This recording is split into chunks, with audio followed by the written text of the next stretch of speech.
The loss of human lives is immeasurable, and to focus on one victim as opposed to another is really doing disservice to the others. But I do have to say, it struck at my heart when there was a 6-year-old, and then to hear the stories about the 3 service members who served our country so proudly overseas, only to come home, go see a movie, and are killed because I know that at least 2 of them were protecting or saving the life of somebody else.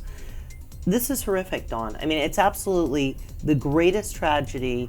It is the worst nightmare. There's no question that the prosecution is going to seek the death penalty. If ever a case calls for the death penalty in Colorado, this is it. Absolutely. Absolutely. Absolutely. I don't know how they do not seek the death penalty. And the only chance that this kid has is an insanity defense.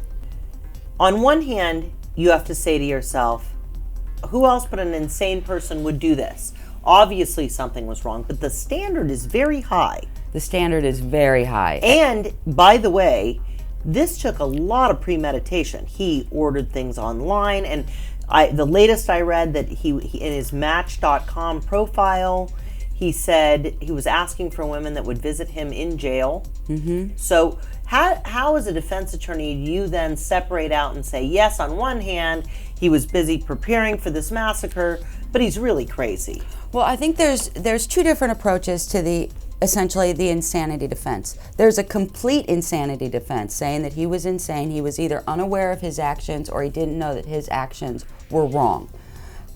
That is going to be very, very difficult to prove. However, if they keep what they call is front loading in death penalty cases, so they keep presenting issues of his mental health in the actual trial about whether he is guilty or not guilty. Okay. So that the time it gets to the death penalty stage, whether the jury decides whether this defendant gets the death penalty or whether they get life in prison without the possibility of parole, they also can then assert more mental health issues. And the jury will then consider the mental health issues in determining whether he should receive death. And the fact that he had no criminal record. And that penalty phase is where the defense, usually the only time they're allowed to take the high ground essentially and argue, they are allowed to argue for mercy.